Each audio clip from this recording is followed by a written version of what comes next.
Hello, everybody. We're here. We did it. I am so sorry about the confusion.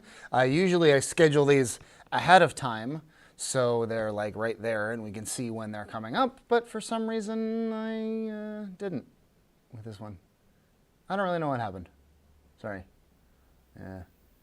To be fair, and in my defense, it's like early October, and it's the first time I did this all school year. So I think I'm doing pretty well. If I only mess one of these up every like 9 weeks, I think that's pretty decent, if I'm being honest.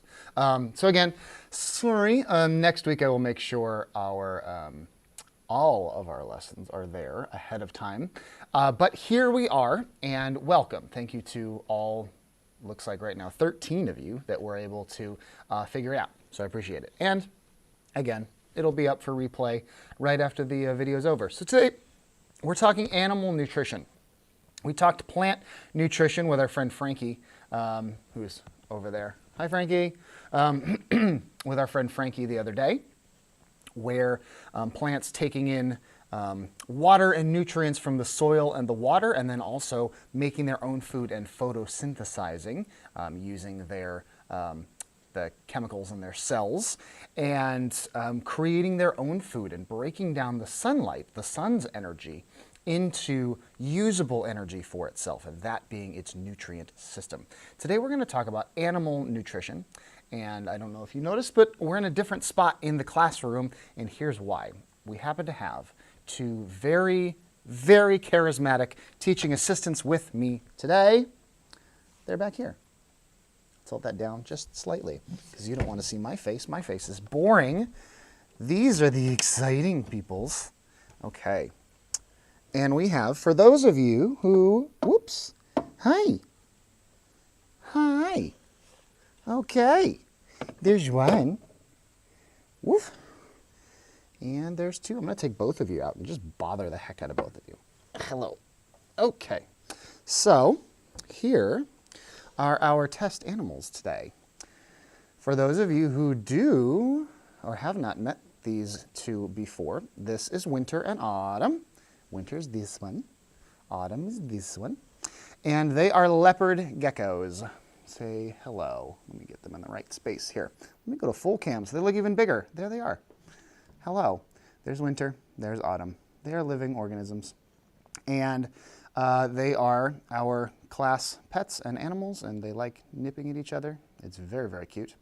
And today we're going to take a look at their terrarium behind me, and we're going to think about how these animals, these reptiles here, get the nutrients that they need to survive. Okay?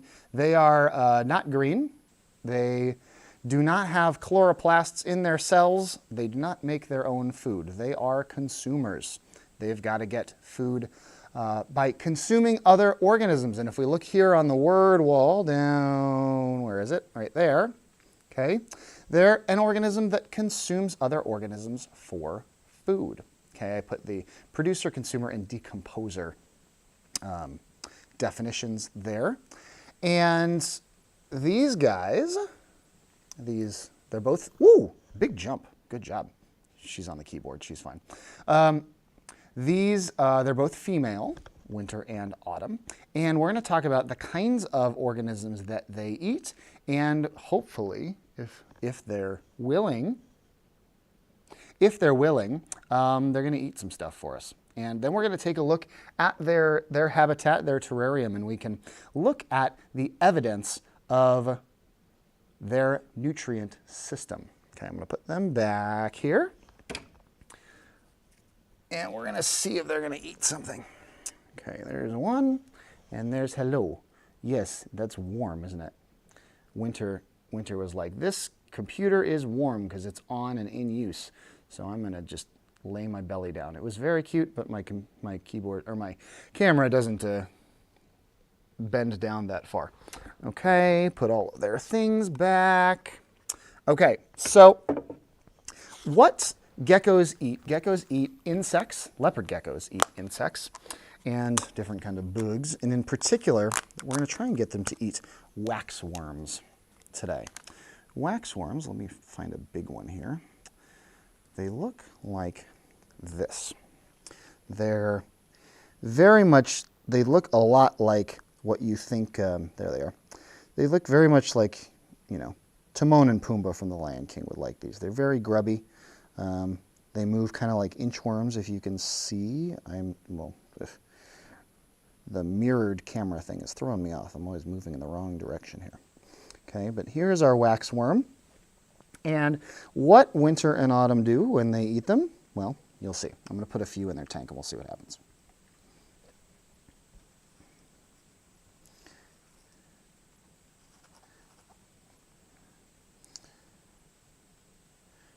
Let's grab 4. See, 2 each. See if that works. Okay, and I'm going to put them right in here. There we go. Then I'm going to scoot this closer. And then let's see what happens. All right, here comes Winter.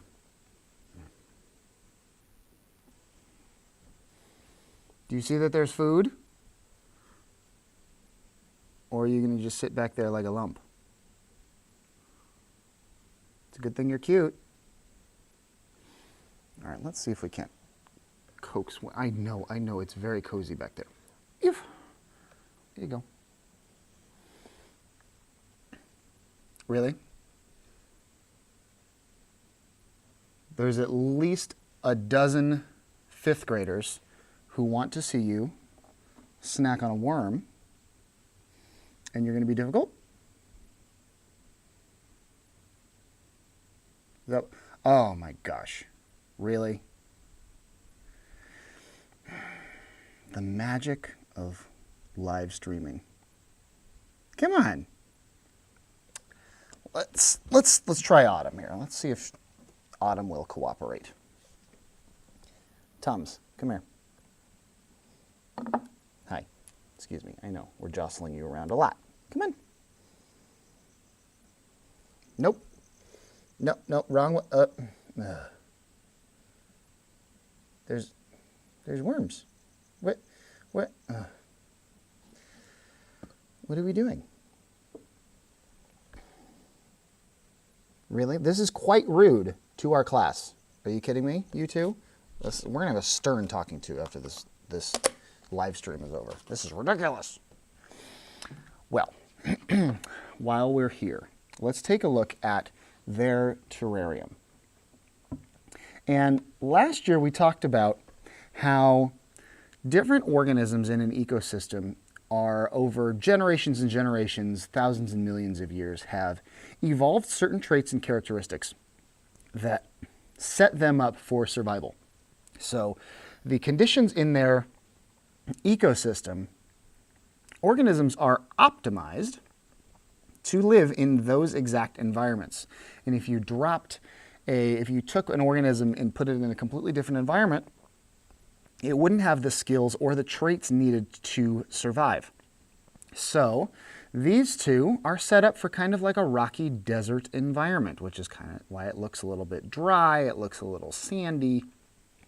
If we look at the thermometer, it's currently on the cold side of the tank, but it's still about 80 or so degrees, a little under 80 degrees. If we were to put it on the hot side of the tank over here, it would probably get up closer to 100. And in this terrarium, even though they're being difficult and just hiding under a rock and not eating, we can see some evidence that they're taking in the nutrients that they need. Okay, so once they eat the worms, once they stop being difficult and eat the worms, let's think about what might their nutrition system be. Okay, they're a little more complicated than the yeast that we saw. The yeast is sort of a single-celled organism. It's pretty simple. It just takes it up. Are we thinking about it? Are we? No, not again. Wrong way. We'd just rather be under there, just being antisocial and showing everybody your backside. Is that it? Really nice, Winter. Really nice. Oh, Autumn, are you going to come out and try? No, you're just going to do circles. That's it. You're just going to do circles. It's a good thing you're cute, because you're pretty useless.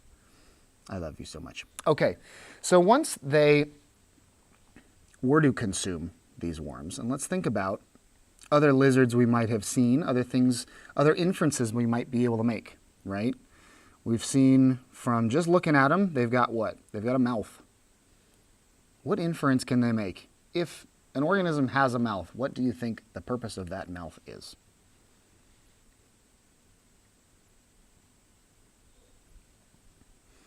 Right? Yeah, exactly. It's to take in, that's the intake chamber, right? That's how they take in other organisms. That's the method of consumption. Do geckos have teeth? Yes, they do, but they're very, very tiny. Okay, so mouth, teeth, they have a tongue, just like we do. So let's think about it. If they have a mouth, teeth, and a tongue just like we do, what other parts of their nutrient system might be the same? Okay, where does food go once we've chewed it and swallowed it? Does it go to a similar component in geckos? And then, once the gecko's nutrient system has broken down all of those proteins and all of that energy into the nutrients that it needs, the transport systems can then take it to all their cells. In our bodies, our transport system is our bloodstream, right? Our blood cells carry oxygen, carry other nutrients to all parts of our body. And then there's always a waste product that comes out with it. Okay, and I wonder, hi Adam, hi. You're just gonna stare at me and then walk away? This is, guys, I'm gonna be honest, this is maybe the worst lesson I've taught all year. And again, I'm gonna be honest, it's kind of your fault. Sorry, I'm just gonna say it. It's kind of your fault. There's juicy wormies right there, and just nothing. We just get to stare at a pair of tails back in a corner. We'll work on it. It's their first lesson of the year. But after they've eaten, there should be a waste product. And actually, we can see it back here in the corner. I'm going to take you over. Moving. Don't get car sick. And if we look over here in the corner of their enclosure, we can see right down there in the corner, boom. There's more evidence. We would have seen evidence of them eating. And then there are evidence of their waste from that nutrient system, breaking down all that the complex energy of the worm or the cricket, if I were to put some crickets in there. And then there's our waste product. That's gecko poop. They actually don't pee, which is interesting. That little white bit there, that's the urea. It's called urea. That's a byproduct of energy consumption. And yeah, so rather than peeing, they just have that bit. So, all in all, a pretty ridiculous day of science because we saw, again, geckos do absolutely nothing. Absolutely nothing. I'm taking you out again so they can say bye to you and tell you to your face what a terrible job you've done. Ugh. Come here. Come here. You know I'm just kidding. You know I'm just kidding. You're both very cute. You're both very cute and you're both very good scientists. Just not today. Okay. Exit ticket is on Google Classroom. If we are, exit ticket on Google Classroom where we're talking about the evidence that we saw of geckos taking in nutrients. Oh, you are very wiggly. You are very wiggly. Yes, you are. Yes, you are. Okay, that's enough of you. We'll put you here on top of the books. There we go. And wow, really? We just don't want to be on camera at all, huh? Is that it? This has just been an unmitigated disaster. Unmitigated disaster. Ugh. All right. Exit tickets on Google Classroom, guys. My apologies again for uncooperative geckos and a 5 minutes late lesson. We will try and get them to be a little better prepared next time. So again, how do animals get the nutrients they eat?